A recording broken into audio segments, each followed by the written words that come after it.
আসসালামু আলাইকুম সুপ্রিয় শিক্ষার্থীরা। এইচএসসি 2026 বাংলা প্রথম বাংলা দ্বিতীয় পত্র দুইটা পরীক্ষা শেষ হয়ে গেছে। এই দুই পরীক্ষা শেষ হওয়ার পরে তোমরা নিশ্চয়ই একটা স্পষ্ট ধারণা পাইছো যে গতানুগতিক নিয়মে কোনো প্রশ্ন হচ্ছে না। তো 2026 সালের এইচএসসি পরীক্ষায় তুমি একটা ভালো রেজাল্ট করার জন্য প্রথম শর্তই হচ্ছে এটা যে তোমাকে বেসিকটা ক্লিয়ার থাকতে হবে, নিয়মগুলা জানতে হবে। এছাড়া তুমি যদি 10টা 20টা করে কোনো সাজেশন পড়ে যাও, সেটা হচ্ছে সম্পূর্ণ লাখের উপরে, আসলে আসতেও পারে নাও আসতে পারে। এই জন্য আমাদের মেইন ফোকাস থাকবে ইংলিশ ফার্স্ট এবং ইংলিশ সেকেন্ড, এই দুইটা সাবজেক্টে নিয়মটা ভালো করে জানা, কোন অংশটা আমরা কিভাবে অ্যান্সার করব, এটা অ্যান্সার করার নিয়মটা আসলে কি, তারপরে আমরা সাজেশনটা ফলো করবো। সাজেশন থেকে যদি আসে ওকে ফাইন, খুব ভালো, আর যদি না আসে তারপর যেন আমরা লিখে আসতে পারি। ঠিক আছে? তো এটার জন্য আগে তোমাকে একটু সাজেশনটা একটু তোমাদেরকে বলি বা কোশ্চেন প্যাটার্নটা একটু বলি। তোমাদের English first paper writing part থেকে 60 মার্কের কোশ্চেন আসবে। এর মধ্যে প্রথম আসবে হচ্ছে এমসিকিউ। এমসিকিউ লেখার যে নিয়মটা দেখো, তুমি 10টা সাজেশন ধরে তুমি 10টা প্যাসেজে 10 মানে 20 20 করে তুমি যদি মনে করো এমসিকিউ গুলো পড়ে যাও, যদি এর ভেতর থেকে না আসে তাহলে কি করার আছে? এই কারণে আমাকে যেটা করতে হবে, এমসিকিউ অ্যান্সার করার নিয়মটা কি, এমসিকিউ কিভাবে আমি প্যাসেজের ভিতর থেকে অ্যান্সারটা খুঁজে বের করব, এটা তোমাকে ভালো করে জানতে হবে। ওকে। নাম্বার 2 হচ্ছে কোশ্চেন অ্যান্সার। এটা নিয়ে তো অনেক সমস্যায় পড়ে যায় অনেকে। অনেকের জন্য খুব ইজি, সহজে বের করে ফেলতে পারো, অনেকের জন্য আবার খুব টাফ হয়ে যায়। কোশ্চেন প্যাটার্নটা কোন ভাবে আছে, কোন টেন্সে আছে, ওই টেন্স প্রেক্ষিতে আমি অ্যান্সারটা কিভাবে করবো, বিষয়গুলো তোমাকে একটু ভালো করে জানতে হবে। ঠিক আছে? আচ্ছা, নেক্সট 3 নাম্বার আসবে হচ্ছে ইনফরমেশন ট্রান্সফার আর হচ্ছে ফ্লো চার্ট। আচ্ছা, এখানে একটু কথা বলি, বাংলা পরীক্ষা যারা দিছো ম্যাক্সিমামই হচ্ছে উপসর্গ করে গেছো, কিন্তু এবার আসছে কি খেয়ালই করছো তোমরা? তো এই ক্ষেত্রে আমাদের যেহেতু সবসময় ফ্লো চার্ট আসে, এমন হতে পারে এবার তোমাকে ইনফরমেশন ট্রান্সফার দিয়ে দিতে পারে। তো আমাকে, যারা শুধুমাত্র ফ্লো চার্ট পড়ছো তারা অন্তত 2 4টা ইনফরমেশন ট্রান্সফার একটু প্র্যাকটিস করে যাবে। যদিও ক্লাস 10-এ তোমরা এটা করছো, এটা খুব কঠিন কিছু না। ফ্লো চার্টের সাথে সাথে ফ্লো চার্টের নিয়ম তো অবশ্যই পড়বা, সেই সাথে ইনফরমেশন ট্রান্সফারটাও পড়বা। আচ্ছা, সামারির মধ্যে আসো, শুধুমাত্র তুলে দিলে সামারিতে মার্কস পাবা না। 1 নাম্বার কথা, সামারি লেখার যে নিয়ম আছে নিয়মটা ভালো করে দেখবা। আমার এই বিদ্যাকোটি ফেসবুক পেজ এবং হচ্ছে ইউটিউব চ্যানেল, এই প্রত্যেকটা টপিকেরই আলাদা আলাদা স্পেশাল কিছু নিয়ম তোমাদের সাথে শেয়ার করব আজকালকের মধ্যেই, পরীক্ষার আগেই। তোমরা একটু এখানে চোখ রাখবা। ওকে। সামারি লেখার নিয়মটা দেখে সামারিটা অ্যান্সার করবা। আর এই যে ক্লোজ টেস্ট উইথ ক্লু এবং উইদাউট ক্লু, এটা নিয়ে কোনো সাজেশনই ফলো করা যাবে না। 1 নাম্বার কথা হচ্ছে এটা। এই দুইটা টপিকের কোনো সাজেশন নাই। এই দুটো টপিকে কি করবা, এই দুইটা টপিকের উপর ইউটিউবে ভালো ভালো টিচারের হাজার হাজার ক্লাস আছে, একটু দেখে নিতে পারো, কোনো সমস্যা নেই। কিন্তু আমার কথা হচ্ছে, এই দুটো অ্যান্সার করার যে ট্রিক্স গুলো আছে, ইউটিউবে অনেক ভালো ভালো ক্লাস আছে, ফেসবুক পেজে অনেক ভালো ভালো ক্লাস আছে। তোমাদের যে টিচারকে ভালো লাগে 2 একটা ক্লাস করে নিবা, করে তারপরে প্র্যাকটিসটা শুরু করবা। ঠিক আছে? আর রিয়ারেঞ্জের ক্ষেত্রেও সেম। এই 3টা টপিকের বেশ ভালো ভালো ক্লাস আছে, যে ক্লাসগুলো তোমরা একটু দেখবা। দেখে দেখলে আশা করি কমন পড়ুক বা না পড়ুক তোমরা ভালো একটা মার্কস এখান থেকে আনতে পারবা। ঠিক আছে? আর তারপর আমি চেষ্টা করব যে এই 3টা টপিকের সামান্য কিছু সাজেশন তোমাদেরকে দেওয়ার, যদিও এটা আসলে এনাফ না, কোনো টিচারের সাজেশন এনাফ না। তোমরা থিম গুলো ভালো করে বোঝার চেষ্টা করবে, যে অ্যান্সার করার প্যাটার্নটা আসলে কি। ওকে। এরপর আসো প্যারাগ্রাফ। এই জায়গায় মার্কস ডিস্ট্রিবিউশনটা খুব গুরুত্বপূর্ণ। তোমাদের প্যারাগ্রাফ থেকে 10 মার্কসের কোশ্চেন আসবে, 7 নম্বরের প্যারাগ্রাফ দিবা। 8 নম্বরে স্টোরি আসবে। আচ্ছা, স্টোরির কথা বলি, স্টোরি হচ্ছে তোমাদের 2 ক্যাটাগরি আছে, ট্রেডিশনাল স্টোরি এবং হচ্ছে ক্রিয়েটিভ স্টোরি। দুইটা বিষয় একটু তোমার ভালো করে একটু নলেজ রাখতে হবে। ক্রিয়েটিভ স্টোরি যেগুলো, সেগুলো তোমার মতো তুমি বানাতে পারবা, সমস্যা নাই। কিন্তু ট্রেডিশনাল যেগুলো, সেগুলো একটু বেশ গুরুত্বপূর্ণ, যেগুলো আছে একটু দেখে নিবা। এটা সাজেশন দিব ইনশাল্লাহ, আশা করি কমন আসবে। তারপরও চেষ্টা করবা যে কমন যদি নাও আসে, ক্রিয়েটিভ স্টোরি গুলো একটু সেন্টেন্সটা ভালো করে লেখার জন্য, যেন সেখানে তোমার টেন্সগত ভুল না হয়, বানানের ভুল না হয়, এই বিষয়গুলো একটু খেয়াল রাখতে হবে। 9 নম্বর হচ্ছে ইনফর্মাল লেটার। আর 10 নম্বরে গ্রাফ চার্ট এবং পাই চার্ট। খুব মনে হচ্ছিল যে গ্রাফ চার্ট আসতে পারে, তবে এবার কোশ্চেনের প্যাটার্ন দেখে কেন যেন মনে হচ্ছে পাই চার্টও চলে আসতে পারে। পাই চার্টটা একটু দেখবা ভালো করে।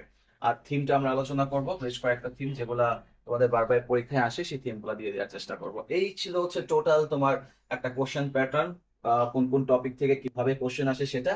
চলো এখন আমরা একটু কিছু সিন প্যাসেজ আছে, সিন প্যাসেজটা একটু দেখবো। ফার্স্ট অফ অল কাজ হচ্ছে অর্থ সহ খুব ভালো করে পড়া। আর এটার যে ওয়ার্ড মিনিং গুলো আছে, সিনোনিম অ্যান্টোনিম সব পড়ে নিবা, যেন তোমার অন্তত এখান থেকে কোশ্চেন যে প্যাটার্ন নিয়ে হোক, এমসিকিউ থেকে তোমার যদি তোমার ওই সিনোনিম অ্যান্টোনিম কোশ্চেনও দেয় সেটাও পারো, সেই সাথে কোশ্চেন অ্যান্সারিং এর ক্ষেত্রে জন্য তোমার জন্য সুবিধা হয়। ঠিক আছে? এই বিষয়টা একটু খেয়াল রাখবা। ওকে। আর যখন তোমরা সামারি করবা, এই সামারি করার জন্য তোমরা যদি সিনোনিম অ্যান্টোনিমটা তোমার সমৃদ্ধ থাকে, সামারির ক্ষেত্রে তোমার এটা খুব বেশি হেল্পফুল হবে। ঠিক আছে? চলো এখন তাহলে আমরা সিন প্যাসেজ গুলো, ওকে, সিন প্যাসেজ গুলো দেখো। কোশ্চেন নাম 1 2 এবং 3, এই 3টা কোশ্চেনের জন্য আমরা মূলত যেই সিন প্যাসেজ গুলো পড়বো, ইউনিট 1 থেকে পড়বো হচ্ছে এডুকেশন, যেটা হচ্ছে লেসন 2। আর সিভিক এঙ্গেজমেন্ট, এটা হচ্ছে লেসন 4। ওকে। ইউনিট 2 থেকে পড়বো হচ্ছে ফক মিউজিক, লেসন 2। ইউনিট 3 থেকে পড়বো the legend of Gaza, lesson 3। Unit 5 থেকে পুরো 4টা স্কিপ করলাম। 5 থেকে পুরো হচ্ছে কোল মাইনের, সেটা হচ্ছে লেসন 4। ইউনিট 6 থেকে পড়বো ড্রিম, ভেরি ভেরি ইম্পর্টেন্ট, ড্রিমটা very very important, lesson 1। Unit 7 থেকে scaling a mountain peak, lesson 2, এটাও খুবই গুরুত্বপূর্ণ। আচ্ছা, তারপর হচ্ছে আনবিটেবল গার্লস হচ্ছে লেসন 3, এটাও খুবই গুরুত্বপূর্ণ। আচ্ছা, নেক্সট হচ্ছে ইউনিট 8 থেকে পড়ো ফ্যামিলি রিলেশনশিপ, ওকে, এটা গুরুত্বপূর্ণ। লেসন 3 থেকে পড়বো হচ্ছে মাদার ইন ম্যানভেইল, এটাও খুবই গুরুত্বপূর্ণ, ওকে। নাম্বার 9 অ্যাডোলেসেন্স 1 আর 2, লেসন 1 এবং 2 যে মডেল কোশ্চেন গুলো আছে সবগুলোই পড়ে ফেলবা, খুবই খুবই খুবই গুরুত্বপূর্ণ। আচ্ছা, লাস্ট ওয়ান হচ্ছে ইউনিট 10 থেকে পড়ো ফুড অ্যান্ড কালচার। ঠিক আছে, তো আমাদের সিন প্যাসেজের যে কোশ্চেন গুলো আসে 1, 2 এবং 3, এই তিনটা কোশ্চেন আছে সিন প্যাসেজ থেকে। এই সিন প্যাসেজ থেকে মূলত আমরা লেসন গুলা খুব গুরুত্ব দিয়ে পড়বো। এটা বলতেছিলাম যে লেসন পড়ার ক্ষেত্রে সবার আগে তুমি প্যাসেজটা খুব ভালো করে অর্থ সহ পড়বা, ওয়ার্ড মিনিং গুলা পড়বা, তারপরে অ্যান্সার কোশ্চেনিং গুলা শুরু করবা। ঠিক আছে, ওকে, এখন আসো পরের টপিক গুলা দেখি। তোমাদের 4 এবং 5 নং টপিক থেকে যেমনটা বলছিলাম সেখান থেকে সাজেশন দেওয়ার কিছু নাই। এখান থেকে যে বিভিন্ন টিচারদের ক্লাসগুলো আছে ক্লাসগুলো দেখো, with clue without clue answer করার নিয়মগুলো ভালো করে পড়ো। আর তোমাদের যে বিগত যে টেস্ট পরীক্ষায় যে প্রশ্নগুলো ছিল ভালো ভালো কলেজে যেগুলো বারবার আসছিল সেগুলো একটু দেখো। দ্যাটস ইট, ঠিক আছে। এখান থেকে যেন কমন না আসলো তুমি লিখতে পারো, এইটা তোমার অর্জন করতে হবে। ওকে, নেক্সট রিয়ারেঞ্জের ক্ষেত্রে সেম কথা, তারপরও বেশ কয়েকটা গুরুত্বপূর্ণ যেগুলো আসার মতো সেগুলো একটা সাজেশন আকারে তৈরি করা যেতেই পারে। 1 নম্বরে নেলসন ম্যান্ডেলাটা পড়বা, কাজী নজরুল ইসলাম পড়বা, জয়নুল আবেদিন পড়বা। কাজী নজরুল ইসলাম খুবই গুরুত্বপূর্ণ। The applicants and the sultan এটা পড়বা, teachers and led, the cook and the master, হ্যাঁ, the master and the cook এটা গুরুত্বপূর্ণ। Buddha and the poor women এটা গুরুত্বপূর্ণ, এটা পড়তে পারো। কিং সলোমনটা গুরুত্বপূর্ণ পড়বা। মাদার তেরেসা পড়বা, নাসিরউদ্দিন হোজ্জা পড়বা। ওকে, এটা জাস্ট দেখার জন্য পড়বা, বাট এখান থেকে যে আসবে এমন কোনো কথা নাই। আর আসলে তো খুবই ভালো। তোমাদের ফার্স্ট অফ অল কাজ হচ্ছে উইথ ক্লু উইথাউট ক্লু আর হচ্ছে রিয়ারেঞ্জ, এটা অ্যান্সার করার নিয়মটা কি আমি চেষ্টা করবো যে আজকে রাত অথবা কালকে সকালের মধ্যে ক্লাসগুলো আপলোড করে দেওয়ার। তারপর তোমরা অন্যান্য যে টিচারদের ক্লাসগুলো আছে সেগুলো একটু দেখে নিবা, যে একটা উইথ ক্লু উইথাউট ক্লু এবং রিয়ারেঞ্জ গুলো কিভাবে অ্যান্সার করতে হয়। ঠিক আছে, চলো এখন বাকি রাইটিং পার্ট গুলো দেখি। ওকে, প্যারাগ্রাফ গুলা কোনগুলা পড়বো একটু দেখি। প্রথমে হচ্ছে ফুড অ্যাডাল্টারেশন, এটা পড়বা। Use and abuse of mobile phone, internet অথবা ফেসবুক, যেটা আসে সেটাই লিখবা। ইউজ অ্যাবিউজ মোবাইল ফোনের সুবিধা অসুবিধা গুলা কি, বা ইন্টারনেটের সুবিধা অসুবিধা গুলা কি, ফেসবুকের same to same. Gender discrimination এটা পড়তে পারো। ট্রাফিক জ্যাম গুরুত্বপূর্ণ, খুবই এটা পড়বা। ট্রি প্লান্টেশন পড়বা, খুবই গুরুত্বপূর্ণ। অ্যাডোলেসেন্স যেহেতু ফার্স্ট পেপার তো সেক্ষেত্রে অ্যাডোলেসেন্স আসতে পারে, পড়ে যাবা। প্রাইস হাইকটাও খুবই গুরুত্বপূর্ণ। ড্রাগ অ্যাডিকশন পড়তে পারো, খুবই গুরুত্বপূর্ণ। ডিফরেস্টেশন এটা তো খুবই গুরুত্বপূর্ণ, এটা পড়বা। এবং ক্লাইমেট চেঞ্জ এটা পড়বা। ঠিক আছে, প্যারাগ্রাফ এই পর্যন্তই। প্যারাগ্রাফ লেখার নিয়ে আমরা আশা করি সকলেই জানো। প্যারাগ্রাফের মূলত কোনো প্যারা দেওয়া যাবে না, 1 নাম্বার কথা। দ্বিতীয়ত হচ্ছে প্রথম লাইনটা হচ্ছে টপিক সেন্টেন্স। টপিক সেন্টেন্সে প্রথমে তোমাকে যে বিষয়ে প্যারাগ্রাফটা লিখতে বলে সেটা এক কথায় লিখে ফেলবা।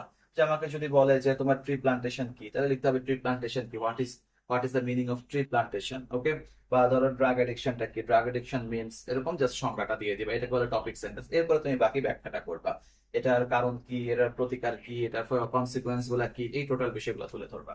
ওকে, স্টোরির মধ্যে এখানে আমি শুধু ট্র্যাডিশনাল স্টোরি গুলাই দিলাম। আর বাকি যেগুলা তোমার ক্রিয়েটিভ স্টোরি গুলো তোমাদের সাজেশন হিসেবে দিব না। তোমরা যেটা করবা যে তোমাদের বিগত বছরের যে ক্রিয়েটিভ স্টোরি গুলো আসছে বা টেস্ট পরীক্ষায় যে ক্রিয়েটিভ স্টোরি গুলো ছিল সেগুলো একটু দেখে যাবা। আর ক্রিয়েটিভ স্টোরি যেহেতু নিচে থেকে লিখতে হবে, তোমার মেইন যে থিমটা সেটা হচ্ছে যে তোমাকে আগে ওই স্টোরিটার একটা নাম দিতে হবে।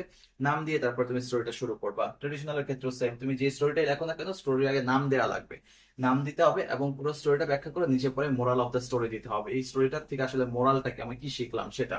ওকে, তো আর একটা যেটা বলতে হবে সেটা হচ্ছে যে স্টোরি লেখার ক্ষেত্রে অবশ্যই তোমার সিকোয়েন্সটা খেয়াল রাখতে হবে, টেন্স খেয়াল রাখতে হবে, এবং তুমি যেই গ্রামাটিক্যাল মিস্টেক গুলো যেন না হয়, এই হচ্ছে টোটাল আলোচনার বিষয়। ওকে, নেক্সট বোর্ডসম্যান লেসনটা আসলে আশা করি সকলেই জানো। সেটা হচ্ছে এই যে এক শিক্ষিত ব্যক্তি যে আসলে সাঁতার জানে না, তখন বলতেছিল যে বোর্ডসম্যান তুমি কি আহ লিখতে পারো গ্রহ নক্ষত্র কি, এগুলো জানো? সে বলে না, এগুলো কিছুই জানি না। তো তার মানে তার জীবনের এত এত আনা বৃথা, 2 আনা বৃথা, 4 আনা বৃথা, 8 আনা বৃথা। পরে শেষ পর্যন্ত যখন ঝড় উঠলো, ঝড় ওঠার পরে বলতেছে যে ওই আপনি কি সাঁতার জানেন? বলুন আমি সাঁতারই জানি না। তাহলে তো আপনার জীবনের 16 আনাই বৃথা, এই আর কি। তো এ লায়ার কাউবয় এটা দেখবা। অনেস্ট ওট কাটার এটা দেখবা। গ্র্যাপসল লসল, হ্যাঁ, অতিলোভে তাঁতি নষ্ট, এটা দেখবা। আর একটা বিষয় খেয়াল করবা যে তোমার যে স্টোরি গুলো তোমরা লিখবা সেটা ট্রেডিশন হোক অথবা তোমার ক্রিয়েটিভ হোক, যদি দেখো যে সেখানে কোনো প্রবাদ দেয়া যায়, প্রবাদ লেখা যায়, যেমন ধরো গ্রেস বল লসল, হ্যাঁ, অতিলোভে তাঁতি নষ্ট, তো এটা হচ্ছে ওই যে যে একটা ইয়ে ছিল, ফার্মার ছিল, আর হচ্ছে আর তার একটা ওয়ান্ডারফুল গোস ছিল এটা।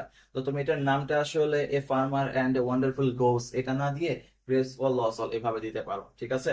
অথবা তোমার ওইটার নামটা দিতে পারো যে এ পোর farmer and a wonderful goose, এটা লিখে তারপরে তুমি উল্লেখ করতে পারো যে মোরাল অফ দ্য স্টোরির মধ্যে এই লাইনটা লিখে দিতে পারো। এই বিষয়গুলো খেয়াল রাখবা। থ্রাস্টিক রোল, এটা পড়বা বাইজিস ডিভোশন টু বাইজিস মাদার, হ্যাঁ, তার যে মায়ের প্রতি যে ভক্তি সেটা। Two friends and a liar, ঠিক আছে, এটা একটু দেখবা।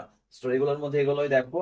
আর আশা করি এগুলোর ভেতর থেকেই কমন করতে পারে যদি তোমার ট্রেডিশনাল স্টোরি আসে। আর যদি ক্রিয়েটিভ আসে তাহলে তো তুমি তোমার মতো করে লিখবা। আর অন্তত একটা দুইটা স্টোরি তোমরা নিজেরা একটু লিখে চেষ্টা করো। লিখে চেষ্টা করলে যেটা হবে যে তোমার মধ্যে আসলে লেকিংসটা কোথায় আছে, তুমি কি টেন্সগত ভুল করতেছো কি করতেছো, নাকি তোমার লিখতে গিয়ে সমস্যা হচ্ছে, বিষয়টা তুমি খুব ভালো আন্দাজ করতে পারবা। তাই স্টোরিটা অন্তত তুমি পরীক্ষার আগে একটা বা দুইটা স্টোরি তুমি একটু লিখবা, ক্রিয়েটিভ স্টোরি লিখবা, ঠিক আছে? লিখে সেটা তুমি আমাকেও পাঠাতে পারো, আমি চেক করে দিব, সমস্যা নাই। আর যদি আমাকে পাঠানোর সুযোগ না থাকে তাহলে তুমি তোমার যে সিনিয়র আছে বা যে টিচারের কাছে পড়তা, বা তোমার সিনিয়র যে বড় ভাই বোন যাদের কাছে, তাদেরকে একটু দেখাবো যে আমি এখানে কি কি ভুল করছি, এটা একটু দেখে দিবা, ঠিক আছে? তো আমাদের প্যারাগ্রাফ এবং স্টোরি গুলো শেষ হলো, এখন পরের গুলো চলো দেখি। ইনফর্মাল লেটারের মধ্যে কি পড়বো দেখো, not to waste time on Facebook. Facebook অথবা সোশ্যাল মিডিয়া যে কোনো ভাবেই আসতে পারে, যে তুমি ফেসবুক অথবা সোশ্যাল মিডিয়াতে সময় নষ্ট না করার জন্য তোমার ছোট ভাই অথবা ছোট বোনকে অথবা কাউকে উপদেশ দিয়ে একটা লেটার লিখো, এই। আচ্ছা, next, not to share wrong information on social media. যে কোনো রং ইনফরমেশন বলতে আমরা গুজব বলি, তাই না? তো গুজব ছড়ানোর জন্য নিষেধ করে তুমি তোমার ছোট বোনকে অথবা ভাইকে অথবা অন্য কাউকে, তোমার বন্ধুকে একটা চিঠি লেখো। নাম্বার 3 হচ্ছে like to do after HSC examination. HSC এক্সামিনেশনের পরে তুমি কি করতে চাও এই নিয়ে লিখবা। নাম্বার 4 হচ্ছে benefit of reading news paper. News paper পড়ার গুরুত্ব সম্পর্কে তোমার ছোট ভাইকে উপদেশ দিয়ে বা বন্ধুকে উপদেশ দিয়ে একটা চিঠি লেখো। নাম্বার 5 হচ্ছে advice not to adopt unfair means in exam. এটা খুবই গুরুত্বপূর্ণ, যেহেতু এবার নকল নিয়ে বেশ কিছু কথা চড়াও হয়েছে, তো সেক্ষেত্রে এটা পড়বা। নাম্বার 6 হচ্ছে about future plan. Future plan সম্পর্কে তোমার ছোট ভাইকে জানাও বা বন্ধুকে জানাও। এবং বেনিফিট অফ ফিজিক্যাল এক্সারসাইজ, এখানে বেনিফিটটা লিখে লেখা হয় নাই, এটা হচ্ছে বেনিফিট অফ ফিজিক্যাল এক্সারসাইজ, এটা পড়বা। আচ্ছা, নেক্সট হচ্ছে রিফ্রেইন ফ্রম স্মোকিং। স্মোকিং থেকে বিরত থাকার জন্য ভাইকে উপদেশ দিয়ে একটা চিঠি লেখো। আচ্ছা, এখানে আরেকটা করতে পারো, বেনিফিটস অফ আর্লি রাইজিং। আমরা ফিজিক্যাল এক্সারসাইজ তো করলাম, আর্লি রাইজিং দেখে দেখে আর্লি, ঠিক আছে, বেনিফিট অফ আর্লি রাইজিং, এই দুইটা বেনিফিট, এই দুইটা সুবিধাটা আসলে কি, উপকারিতা কি, ঠিক আছে? আমরা লেটারটা শেষ করলাম, লেটারের পর এখন বাকি যে টপিক গুলো আছে সেগুলো দেখবো। চলো পরবর্তী টপিক গুলো দেখি। গ্রাফ এন্ড পাই চার্টের মধ্যে কোনটা পড়বো? এক্সপোর্ট সেক্টর ইন বাংলাদেশ, খুবই গুরুত্বপূর্ণ। এটা গ্রাফও আসতে পারে, পাই চার্টও আসতে পারে, যেভাবেই আসুক সেভাবেই লিখবা। নাম্বার 2 হচ্ছে choice of professions by educated people, okay. Number 3 হচ্ছে internet use from year to year. এখানে ইন্টারনেট ইউজ বা মোবাইল ফোন ইউজ সেটাও হতে পারে। তো ইয়ার টু ইয়ার দুইটা বছর দেয়া থাকবে, ধরো 2000 সাল থেকে 2020 সাল পর্যন্ত। তো এরকম 5টা বা 6টা এরকম গ্যাপ দিয়ে দিয়ে দেয়া থাকবে আর কি, 5টা সাল দেয়া থাকবে, তোমাকে এটা তুলনা করে বলতে হবে, ওকে। নাম্বার 4 হচ্ছে source of air and water pollution, খুবই গুরুত্বপূর্ণ, হ্যাঁ, কোন কোন জায়গা থেকে এই বায়ু এবং হচ্ছে পানি দূষিত হয় এই সম্পর্কে। আর নাম্বার 5 হচ্ছে লিটারেসি রেট, ওকে।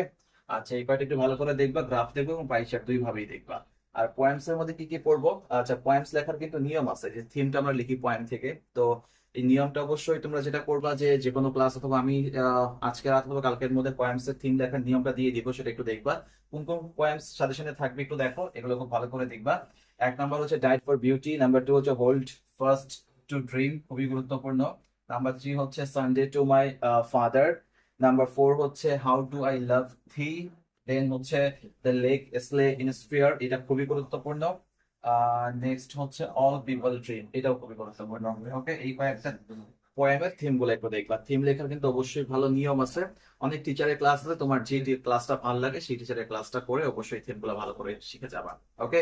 তো এই ছিল তোমাদের ইংলিশ ফার্স্ট পেপারের টোটাল সাজেশন। আশা করি এটা থেকেই তোমাদের সর্বোচ্চ নাম্বার কমন আসবে।